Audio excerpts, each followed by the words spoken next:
So coming off at the end of the previous chapter, we saw Uraraka and Tsuyu sneaking through Kurogiri's warp gate, the same gate that Toga, who is now twice, went through. And coming into the beginning of this chapter, we see them showing up at the Gunga battle. This is the battle where Endeavor and All for One have been going at it. And once they get there, they see that Toga is already activated the Sandman's Parade using twice his quirk, and now she's quickly spreading. Like originally she was isolated on that island, but now Kurogiri has obviously stopped that because he's brought Toga and Dabi here. And now that she's like on the mainland, she can use Sandman's Parade to spread throughout Japan. And I think in the previous chapter, she said that she only has like enough of twice his blood for this quirk to last like 30 minutes or something. But I think that should be technically enough time for her to spread that far, since the Sandman's Parade does work pretty fast. And we see that Uraraka and Tsuyu come across Jiro, who's riding Tokoyami. And they're also seeing that she had lost her left ear because, a couple chapters back when she was going against All for One, he fired off some air cannon or something and took off her left ear along with her ear jack quirk thing that comes from it. So now she only has one of them. But then we come to Dabi facing down Endeavor. And Endeavor's like, are those flames around his chest the phosphor move that Shoto mentioned? So yes, it actually is that. Or at least Dabi's interpretation of it. Because after Shoto defeated Dabi a couple chapters back, somehow Dabi regained consciousness, got back up, and became even stronger just simply from observing what Shoto was doing with the phosphor / his own flash fire fist, and was able to replicate it somewhat. And now he's like in this fire corpse form. And it seems like he's going to be taking on Endeavor, but we'll talk about that more later. But All for One is also listening to this, and then he thinks to himself, with one of his classic inner monologues, where he says that everything I work for is starting to come together. Kurogiri must have gone to where Tomura is. His warp gate has a longer range than my mud warp. It'd be for the best if I can get my hands on that. So that's an interesting name for that quirk. The mud warp quirk I thought was originally called warping, but I guess they either changed it or it wasn't always called that. I guess it's a better designation, especially because Kurogiri's back in the picture and his quirk is called Warp Gate. But speaking of that, All for One is right. Kurogiri did go to UA because Shigaraki is there, because like before he went there and Spinner like activated him with the burnt Nana hand, he was like, I'm Shigaraki protector. So yeah, that's why he basically went there. But because once Kurogiri got to UA, he appeared behind like Aizawa, Monoma, and Manuel. But then I guess Present Mike also grabbed onto him and went there as well. So he is technically helping Shigaraki by stopping Aizawa from nullifying his quirks, but also this is definitely setting up like their final battle, right? Aizawa and Present Mike taking on Kurogiri, with them like trying to talk no jutsu him back into becoming Shirakumo. But then also All for One mentioning here that best if I can get my hands on Kurogiri's Warp Gate quirk. Does that mean that he is successfully going to take it? And then maybe that's going to mess with him somehow? Like maybe that will make him easier to become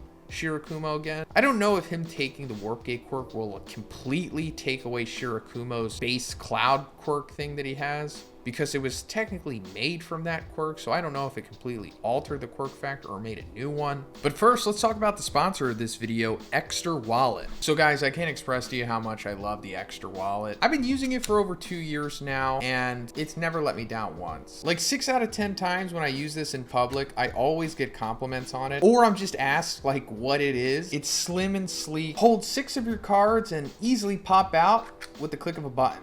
That never gets old. It also has an RFID plate on the back. This is the carbon fiber version, but I also have the matte black version, which is so sexy. Extra also has a key case, and just like their wallets conveniently holds your keys, it even holds my gym membership. But another thing that you can get with the key case is this key tracker. Simply just connect it to the Chipolo app in your phone, and you'll always know where your keys are in case you lose them by accident. We've all been there, right? So guys, if you're looking for a truly awesome Christmas gift, look no further than Extra Wallet, and please check out my link in the description, because you're going to be able to get up to 35% off of your purchase. That's shopextra.com/Zhoniin, or you could always use code Zhoniin as well. Thanks guys. But also, since Kurogiri is technically stopping Aizawa now, we don't know if he has yet. We haven't come back to that group in a while, but if he is stopping Aizawa, that means that he's not nullifying Shigaraki's quirks right now, meaning that he can go full power essentially. And speaking of that, All for One's also also like, no matter, I'll use this chaos to my advantage and go to Tomura. Then he like flies off DBZ style, but Hawks gets in his way and stops him, and he's like, hey, you want to tell me what your rush is? You don't trust Shigaraki, do you? And All For One's like, you're very perceptive. The truth is that thing isn't yet complete. There's something important I still need to do. So that's interesting. I mean, we were told, I think we were told at least, that Shigaraki was 100% coming into this final battle, or at least his body was. I guess there's still like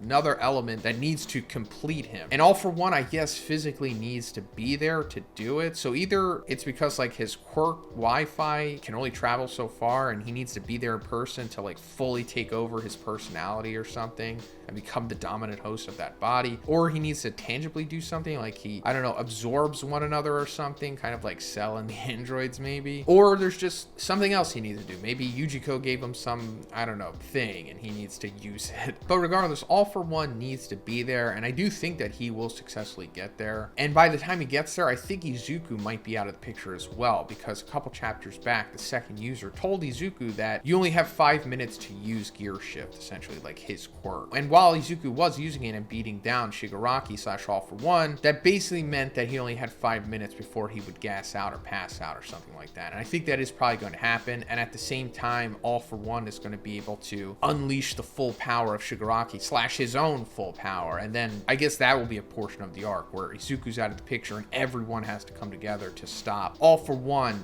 essentially at full power, which we also haven't seen yet, because like as soon as Shigaraki got to UA, they were immediately nullifying his quirks. We only got to see him do the crazy quirk singularity Tetsuo body stuff, which isn't quirk related. So imagine how powerful and crazy he's going to be once he has full access to all of his quirks, along with the Tetsuo body. But after this, Hawks yells to Endeavor, and he says that the divide and conquer plan has failed, and that with the way things are now, no one can stand against his flames, Dabi. If things fall apart here, they'll make their way to Deku and Shigaraki. Please stop Toya. And then coming into the final sequence of the chapter, we see Dabi like flying at Endeavor, and Endeavor says that this time I'll watch over you. And the narration's like a father takes charge. And that's where the chapter ends. So it looks like this is going to be the next battle that we're going into possibly, or one of the future ones, depending on what happens in the next chapter. But it looks like we're finally going to see Dabi versus Endeavor, which we haven't really seen before. And judging from this, it doesn't look like Endeavor is going to like traditionally fight him, or at least I don't think so. Maybe he's going to try to console him or try to be supportive to him. I mean, Dabi is too far gone at this point, beyond repair in my opinion. Like, he has to die, but at least Endeavor is going to try to be a good father for once to him, and I don't know, try to do the right thing, and I don't know, talk no jutsu or something to him. This could possibly also lead to Dabi killing Endeavor. I've been talking about it for years, but I've always thought that Endeavor had death flags, especially in relation to Dabi, and this might be the moment where Dabi kills him. I mean, at least this will be the one big thing that Dabi gets to do. He's kind of failed with everything else, aside from revealing that he was Toya this whole time. But there's also a chance Endeavor could live